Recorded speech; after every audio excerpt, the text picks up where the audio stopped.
सभी को जय मसीह की। इस सेशन को जो हमने टाइटल किया है encountering God with fasting and prayer, परमेश्वर से मुलाकात करना जब आप उपवास और प्रार्थना के साथ में बैठे हो, इसके आज के आखिरी और तीसरे सेशन में मैं आपका स्वागत करता हूँ। आज के दिन हम एक बड़े ही महत्वपूर्ण विषय को देखेंगे, कैसे उपवास और प्रार्थना हमारे विश्वास को और आत्मिक जीवन को मजबूत करती है। आमेन। छोटी सी प्रार्थना और straight away into the word of God. और मैं आपको आज सिखाऊंगा कि कैसे विश्वास और आत्मिक जीवन में उपवास और प्रार्थना बहुत ही महत्वपूर्ण रोल अदा करती है। पिताजी, हम आपको धन्यवाद देते हैं इस समय के लिए। प्रभु, हम प्रार्थना करते हैं परमेश्वर, जब आपके पवित्र वचनों से हम सीखेंगे, पिता मांगते पवित्र आत्मा कि आप हमारी अगुवाई करना, सहायता करना कि हम आपके वचनों को प्रभु जी समझने पाए, और प्रभु हमारे जीवन की जो आत्मिक अनुशासन है, जो स्पिरिचुअल डिसिप्लिन जिसे आपका वचन उपवास और प्रार्थना इस प्रकार से कहता है प्रभु जी, उसमें प्रभु जी और भी आगे बढ़ने के लिए आपके उपस्थिति में रहकर आपकी उपस्थिति का और भी ज्यादा अनुभव करने के लिए आप हमारी मदद करना। धन्यवाद देते पिताजी कि आपने प्रार्थना को सुना है, और यीशु नासरी के नाम से हम प्रार्थना मांगते हैं। Amen amen. Well, praise the lord. फिर से एक बार मैं आपका स्वागत करता हूँ। आज का जो विषय है जिसके साथ में हम आगे बढ़ेंगे वो है उपवास और प्रार्थना मदद करते कि हम हमारी विश्वास में और आत्मिक जीवन को हम मजबूत करें। इस प्रकार से अब तक कि हमने दो बड़े महत्वपूर्ण टॉपिक्स के साथ में बातचीत किया। उपवास प्रार्थना से हमने शुरुआत किया कि उपवास प्रार्थना क्या है और हम किस प्रकार से उपवास प्रार्थना करना चाहिए। पहली बात हमने उसमें देखी कि उपवास प्रार्थना हमारी मदद करती ताकि हम परमेश्वर के साथ हमारे रिश्ते को मजबूत करें, परमेश्वर को और भी नज़दीकता से जानने की कोशिश करें। और उसके बाद का दिन में हमने इस बातों को सुनना था और सीखा था कि कैसे उपवास प्रार्थना हमारी मदद करती है कि हम परमेश्वर की आवाज़ को सुने। ठीक है, कैसे परमेश्वर बातें करता है, कैसे मैं उसकी आवाज़ को पहचान सकता हो इस प्रकार से। और उसी दिन हमने ये भी बातों को सीखा था कि किस प्रकार की प्रार्थना हमारी मदद करती कि हमें उत्तर मिले। ठीक है, हमारी मनसा, हमारा एटीट्यूड, हमारा इच्छा क्या रहनी चाहिए। मेरी इच्छा नहीं प्रभु, पर तेरी इच्छा मेरे जीवन के लिए पूरी। और उन सारी बातों को हमने पिछले बाइबल स्टडी में हमने देखा। और अगर आप इसको मिस किए हो, दिक्कत नहीं है, मैंने 2 वीडियो यूट्यूब में पोस्ट किए हैं, आप प्लीज़ उसको रेफर कर सकते हो और देख सकते हो। पर आज का विषय जो है, एंड आई एम एक्साइटेड, मैं बड़ा ही खुश हूँ इस विषय को आपके साथ में बांटने के लिए कि उपवास और प्रार्थना हमारी मदद करती है कि हम विश्वास में मजबूत हो और हमारे आत्मिक जीवन में उन्नति को पाए इस प्रकार से। राइट। सो उपवास में रहना और प्रार्थना करना एक बहुत ही बड़ा और बहुत ही महत्वपूर्ण मैं क्या कहूँ, एक आत्मिक अनुशासन है। ठीक है, और जो लोग जिस समय में इस एक आत्मिक अनुशासन से गुजरे, उन्होंने अपने जीवन को मजबूत पाया है। ठीक है, अनुशासन जीवन में रहना बहुत जरूरी है। कोई भी ऐसा ही सिपाही या कमांडो नहीं बन जाता है, उसके जीवन में भी वो अनुशासन से कुछ डिसिप्लिन होती है, उससे वो गुजरता है। ठीक है, जब तक के आत्मिक जीवन में डिसिप्लिन नहीं है, आप गौर से सुनना इस बातों को, जब तक के हमारे आत्मिक जीवन में डिसिप्लिन नहीं है, अनुशासन नहीं है, आप सोचो मत कि आप बाइबल को आपके तकिया बनाकर आप सो जाओ, और तकिया बनाने कर सोने के बाद में ये सारी चीजें जो है बाइबल की सब आपके मन और हृदय में उतर आएगी, और उस सारी बातें आपके जीवन को तुरंत बदलेगी, और एक ही दिन में आप एक सुपर स्पेशल और सुपर स्पिरिचुअल मैन बन जाओगे, वुमन बन जाओगे। बिल्कुल नहीं, एब्सोल्युटली नॉट। राइट। आत्मिक जीवन में बढ़ना एक डिसिप्लिन का काम है, एक अनुशासन का काम है, और उपवास और प्रार्थना जो है हमारी मदद करती है ताकि हम उस अनुशासन में बढ़े, और हमारी परमेश्वर उस प्रकार से मदद करता है। ठीक है, उपवास और प्रार्थना हमारे आत्मिक जीवन में एक काइंड ऑफ ब्रेक थ्रू लाती है। ठीक है, एक प्रकार का एक हलचल मचा देती है कि हमारा फोकस, हमारा संपूर्ण फोकस हम परमेश्वर की ओर लगाएं। उपवास प्रार्थना में जब हम बैठते हैं तो हमारा संपूर्णता का फोकस परमेश्वर की ओर और उसके वचनों की ओर, उसकी आराधना की ओर, उसके चेहरे को निहारते हुए रहना चाहिए। प्रभु का वचन हमें सीखने के लिए मदद करता है। वेल, मैं आपको इस एक टॉपिक के अंदर में मैं दो भागों में इसको डिवाइड किया है। सबसे पहले हम विश्वास के बारे में देखेंगे और उसके बाद में आत्मिक जीवन के बारे में देखें कि इस दो क्षेत्रों में परमेश्वर का वचन, उपवास और प्रार्थना और इस सारे आत्मिक कार्य को कैसे हमारी मदद करता है कि हम उन दो क्षेत्रों में आगे बढ़े इस प्रकार से, राइट। सो पहली बात जो है वो है विश्वास में हम कैसे मजबूत हो उपवास और प्रार्थना का सहारा लेते हुए। एक वचनों को मैं आपके लिए पढ़ना चाहता हूँ, बड़ा सुंदर सा वचन है और ये प्रभु यीशु मसीह के सेवकाई के दौरान जो बातें घटी उसका ये वचन है। मत्ती रचित सुसमाचार 17 अध्याय और उसका 19 वचन से लेकर तो 21 वचन तक के। Matthew chapter 17 verse 19 to verse 21। यहां पर प्रभु यीशु मसीह एक दुष्टात्मा ग्रस्त बालक को चंगा करते हैं, ठीक है। और ये सारी बातें यहां पर आप परमेश्वर के वचनों में आप पढ़ोगे। मैं आपके लिए वचन 19 से आगे की बातों को मैं आपके लिए पढ़ना चाहता हूं, ठीक है। और वचन इस प्रकार से कहता है, तब चेलों ने एकांत में यीशु के पास आकर कहा, हम उसे क्यों नहीं निकाल सके। बड़ा क्वेश्चन रहेगा उनका, राइट। अरे यार ऐसा क्या हो गया, ऐसे कौन से ऐसी बातें जो प्रभु ने हमें नहीं दी जिससे हम दुष्ट आत्मा के ऊपर जय पा सके। ऐसा हमने क्या किया कि ये सारे जो चीज है, ये दुष्ट आत्मा इस व्यक्ति के इस लड़के के जीवन से नहीं गया।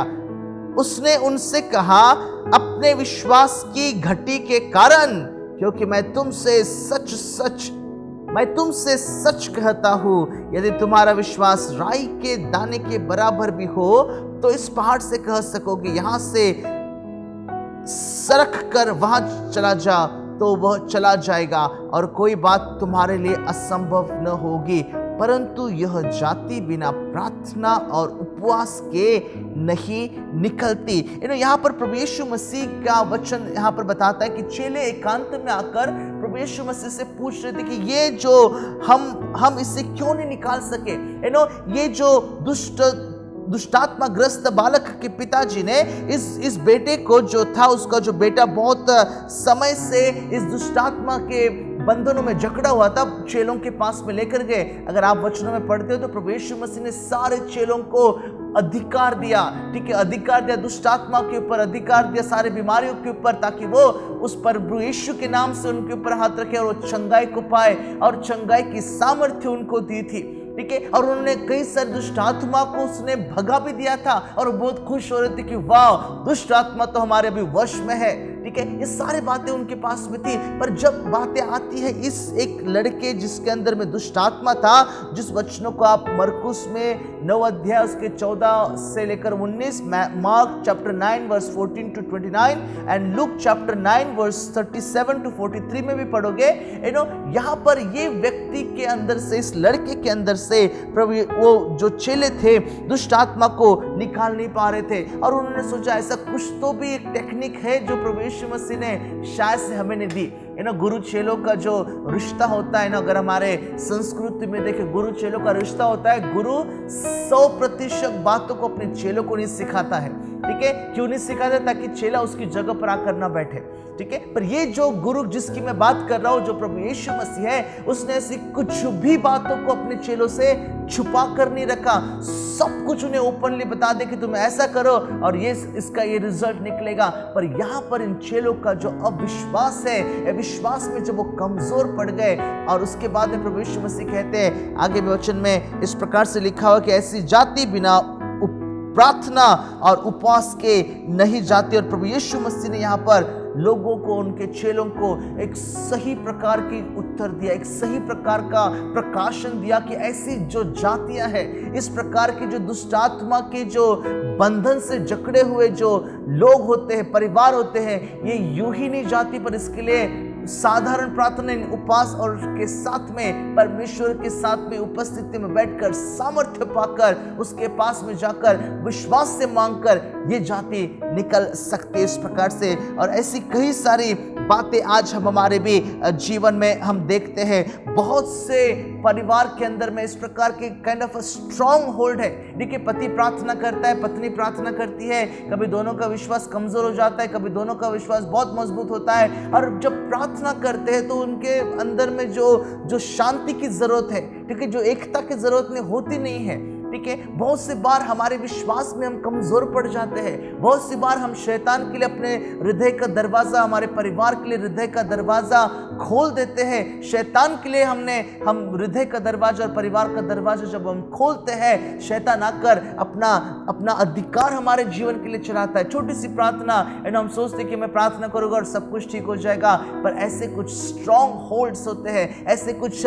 खतरनाक बंधन होते हैं। परमेश्वर का वचन यहाँ पर कहता है कि तुम्हारे विश्वास को तुम राई के दाने के जैसा बनाओ। पहाड़ के जैसा बनाने के लिए नहीं कहा परमेश्वर ने, राई के दाने के जितना विश्वास अगर तुम्हारा है तो ये सारी बातें तुम्हारे लिए मुमकिन है। प्रभु यीशु के नाम से सारी बातें मुमकिन है। आमीन, प्रेज द लॉर्ड। और यही बातें परमेश्वर का वचन यहाँ पर हमको बताना चाहता है। यीशु मसीह बताना चाहता है कि उपवास और प्रार्थना का महत्व, ठीक है, विश्वास में मजबूत होना है, उपवास और प्रार्थना का महत्व। तुम जाओ, परमेश्वर की उपस्थिति में समय बिताओ, आराधना में समय बिताओ, प्रार्थना में समय बिताओ, वचनों को सुनते हुए समय बिताओ, वचनों के ऊपर मनन करते हुए समय बिताओ। विश्वास को तुम मजबूत करो। और ऐसे परिस्थिति में अगर कुछ बातें महत्वपूर्ण होती है, शायद से आपका वजन नहीं घटेगा पर आपका विश्वास बढ़ेगा। आमेन, प्रेज द लॉर्ड, राइट। सो वजन कम करने के लिए प्लीज, ठीक है, उपवास प्रार्थना का अर्थ ये नहीं होता कि तुम वजन कम करना है और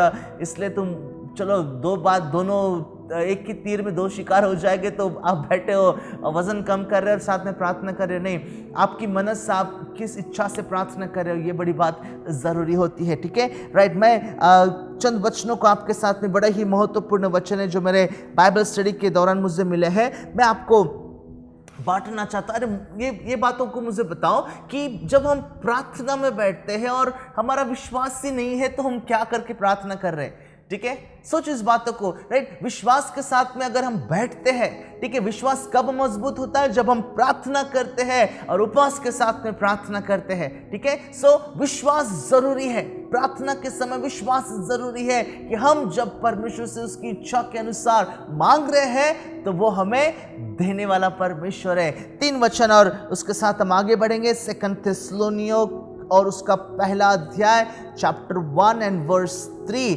2 थिस्सलुनीकियों चैप्टर 1 एंड वर्स 3 में इस प्रकार से लिखा है, हे भाइयों, तुम्हारे विषय में हमें हर समय परमेश्वर का धन्यवाद करना चाहिए और यह उचित भी है, इसलिए कि तुम्हारा विश्वास बहुत बढ़ जाता है और तुम सबका प्रेम आपस में बहुत ही बढ़ता जाता है। यहाँ पर विश्वास की बात परमेश्वर का वचन कह रहा है, ठीक है। पौलुस जब थिस्सलुनीकियों की कलीसिया को लिखता है, वो इस बातों से बड़ा खुश हो जाता है क्योंकि उनका विश्वास मजबूत हो रहा है। मत्ती रचित सुसमाचार 11 अध्याय, chapter 11 and verse 22। Matthew chapter मरकुस रचित सुसमाचार, माफ करना, मरकुस रचित सुसमाचार उसका 11 अध्याय उसका 22 वचन में प्रभु का वचन उस प्रकार से लिखा है, यीशु ने उसको उत्तर दिया, परमेश्वर पर विश्वास रखो। प्रभु यीशु मसीह अपने जीवन काल में अगर उसका किसी के ऊपर भरोसा था तो अपने पिता पर भरोसा था, क्योंकि वो कहता है मैं यहाँ पर मेरे पिता की इच्छाओं को पूरी करने के लिए आया हूँ, ठीक है। हमारा कॉन्फिडेंस, हमारा भरोसा जो है, हमारा विश्वास जो है परमेश्वर प्रभु यीशु मसीह पर बहुत मजबूत रहने के लिए परमेश्वर का वचन कहता है। और विश्वास तब मजबूत होता है जब हम विश्वास के साथ में, ठीक है, विश्वास से अनदेखी वस्तुओं का प्रमाण है तो विश्वास के साथ में हम उसकी उपस्थिति में बैठते हैं, ठीक है, परिवार के साथ में उसकी उपस्थिति में बैठते, गाना गाते, ताली बजाते हैं, उसकी आराधना करते, प्रार्थना करते, यह जानकर कि हमारा परमेश्वर राइट हमारे बीच में ही है और वो हमारी विनतियों को सुन रहा है। उसकी उपस्थिति हमारे परिवार में है और वो हमारे तरफ नजर लगा रहा है, हमें वो देख रहा है, हमारी बातों को वो सुन रहा है। शायद से मेरे शब्द जो है बहुत बड़े बड़े और अच्छे शब्द ना हो, शायद से मैं जब बातें करता हूँ इतने सोफिस्टिकेटेड शब्दों के साथ में ना करो जैसे बहुत बड़े धर्मी लोग करते हैं, इस प्रकार से नहीं। अगर आपके सिंपल और साधारण शब्द भी है और विश्वास के साथ आप प्रार्थना कर रहे हो, परमेश्वर ऐसी प्रार्थना को सुनता है। प्रभु का वचन मेरे प्यारों हमें मदद करता है समझने के लिए। पर मत्ती में भी मुझे एक वचन मिला, मत्ती रचित सुसमाचार मैथ्यू चैप्टर 17 और उसके 20 वचन में यहाँ पर वचन इस प्रकार से लिखा है। थोड़ी देर पहले हमने यहाँ पर उस वचन को पढ़ा, तुम्हारे विश्वास के घटी के कारण।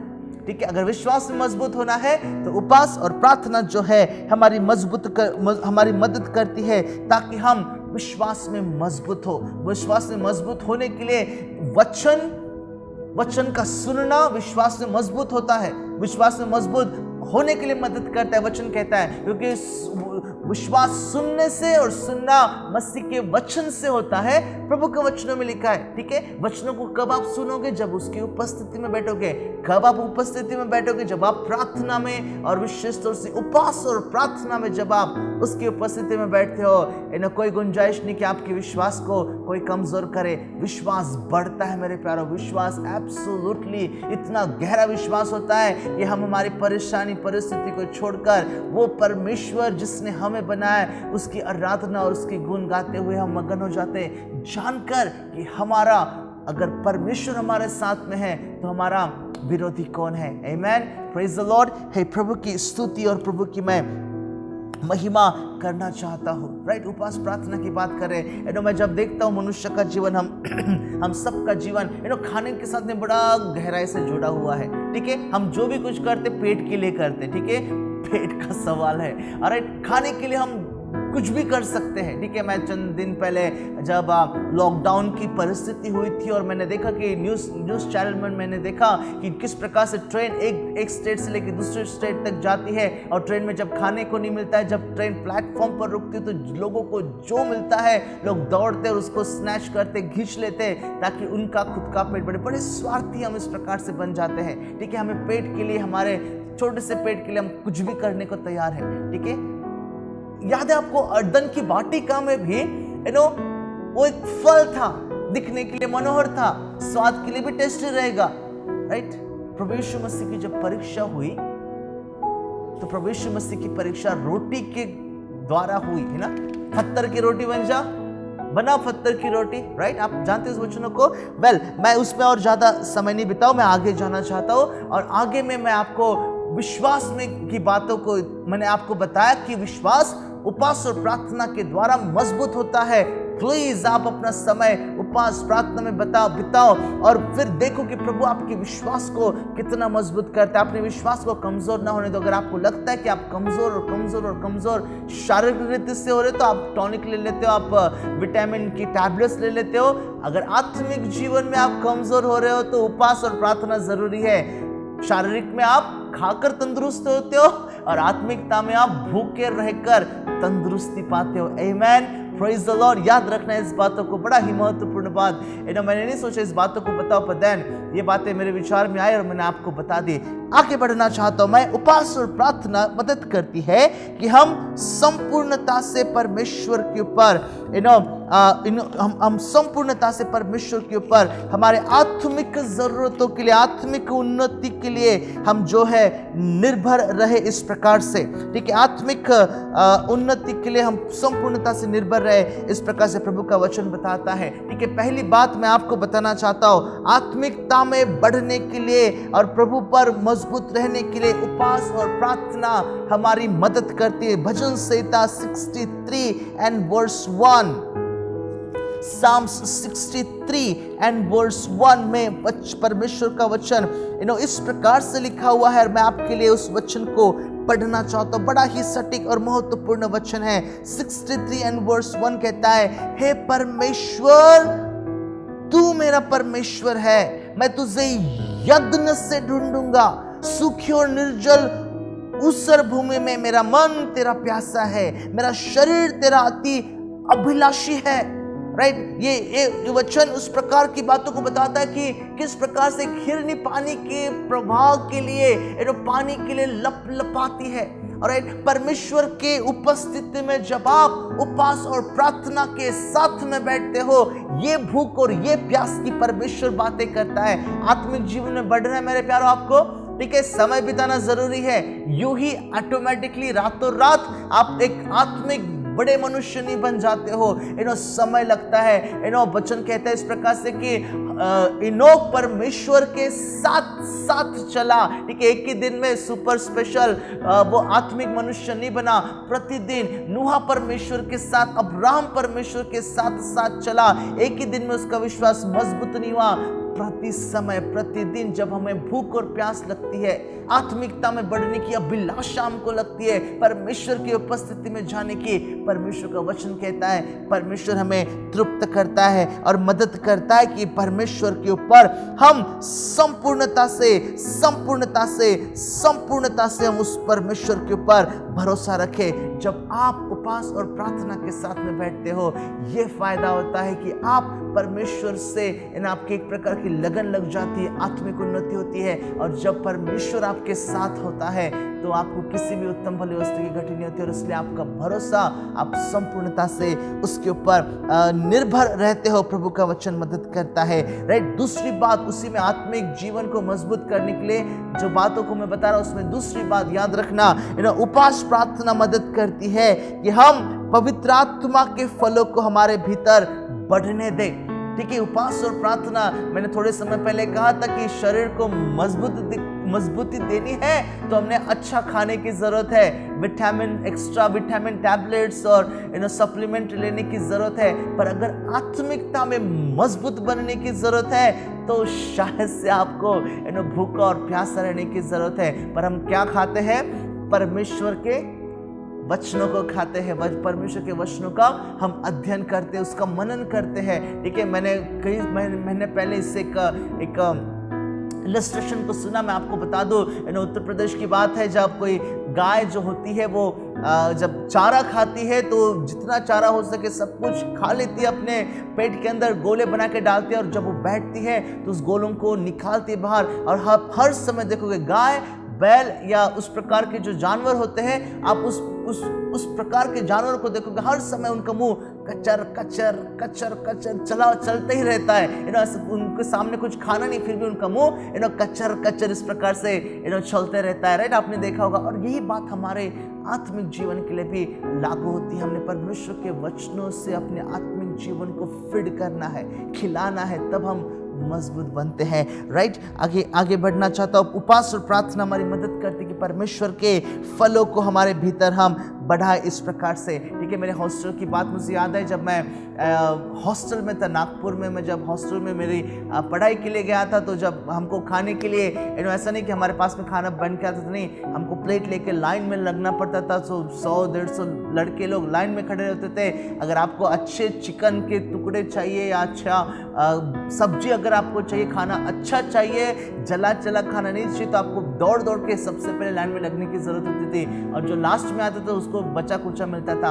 और जब आप लाइन में लगते हो और आपका टर्न आता है, आपके आगे वाले को अगर चिकन का एक अच्छा टुकड़ा मिला तो आप भी सोचते कि वो टुकड़ा मुझे मिलना चाहिए, और वो टुकड़ा किसी और को चल जाता है तो बड़ा ही दुख लगता है। हम पेट के लिए बहुत सी चीज़ों को करते, राइट।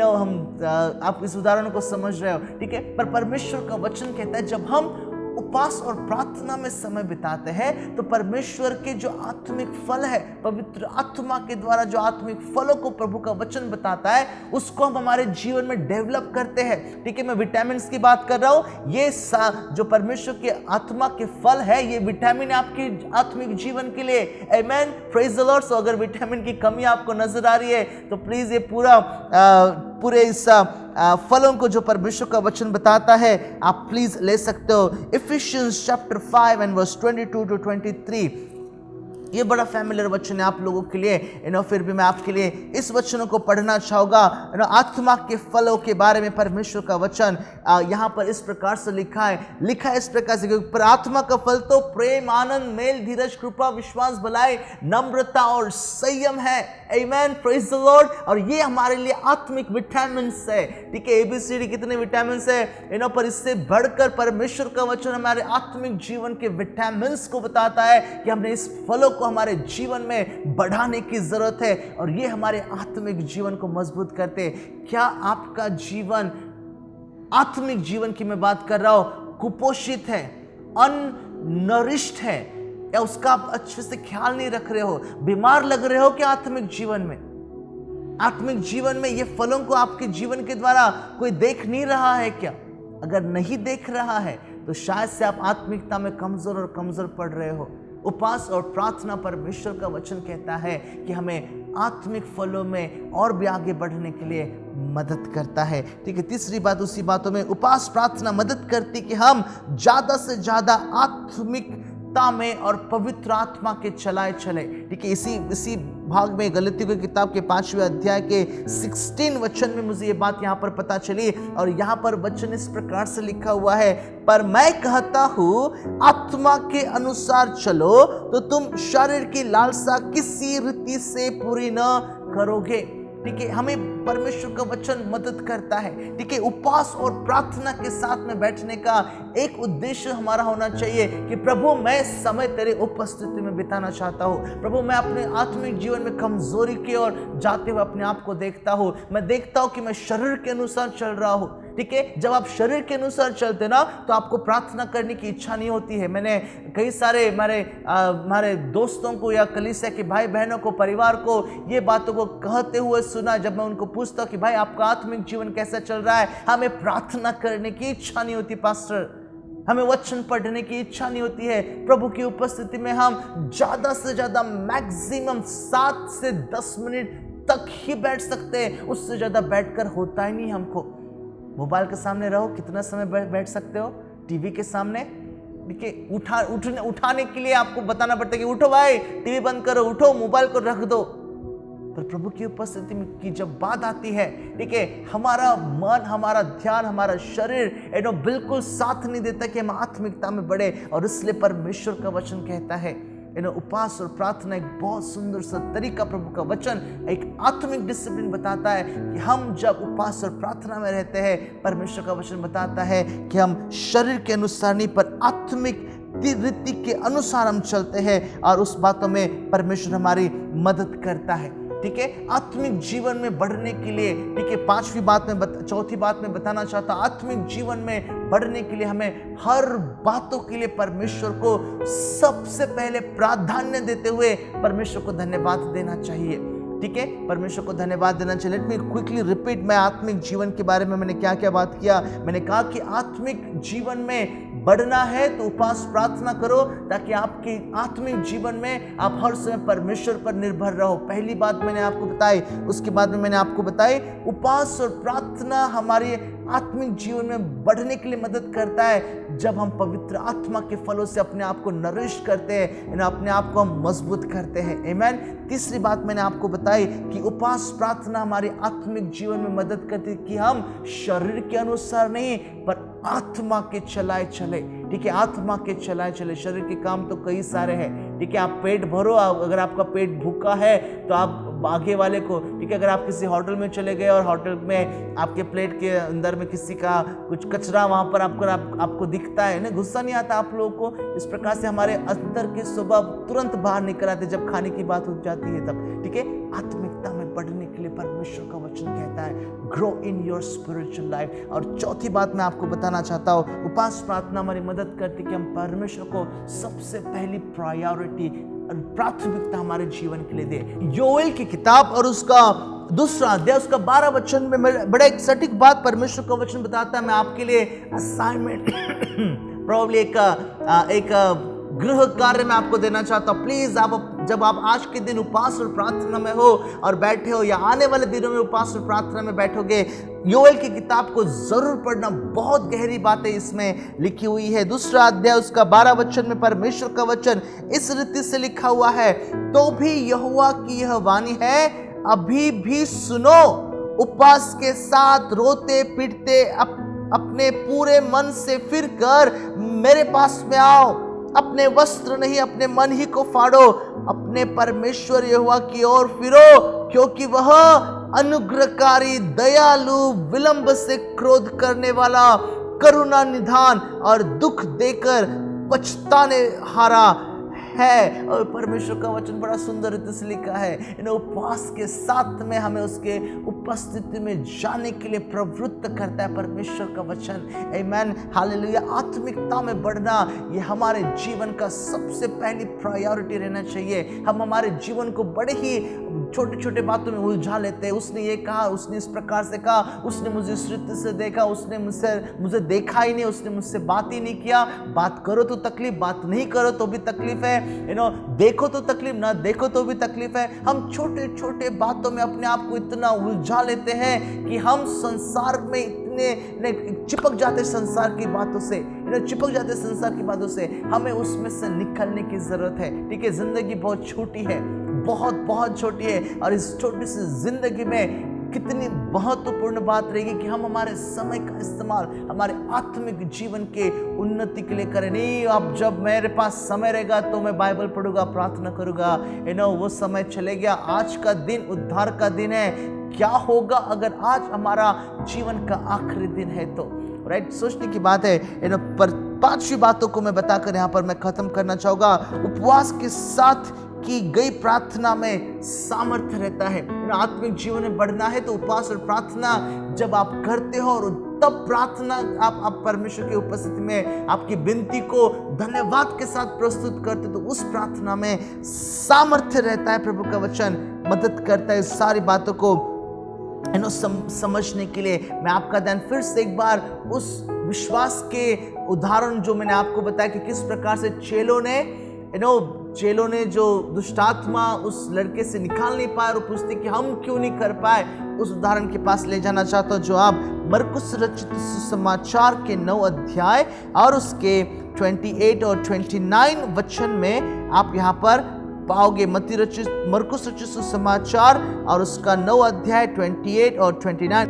तब वह घर में आया तो उसके चेलों ने एकांत में उससे पूछा, हम उससे क्यों न निकाल सके? उसने उनसे कहा, यह जाति बिना प्रार्थना किसी और उपाय से नहीं निकल सकती है। अगर आप अपने जीवन में शैतान के स्ट्रॉन्ग होल्ड बंधनों को देखते हो, आत्मिक जीवन में मजबूत हो। आत्मिक जीवन में मजबूत होने के लिए परमेश्वर का वचन, उपवास और प्रार्थना इस एक अहम तरीके को बताता है। आमेन, प्रेज द लॉर्ड। प्रभु आपकी मदद करे कि आप अपने आत्मिक जीवन में बहुत ज्यादा मजबूत हो, ताकि वो सारी परेशानियां, सारी तकलीफें जो आपके सामने शैतान या परिस्थिति या दुनिया लेकर आती, वो आपके सामने बहुत छोटी दिखे, और आपका परमेश्वर आपके आनंद और आपके भजन का विषय बने इस प्रकार से। राइट, अगले बाइबल स्टडी में मैं परमेश्वर के वचनों से आपको उन सभी घटनाओं को बताने की कोशिश करेगा जहां पर लोगों ने उपवास और प्रार्थना की, जहां पर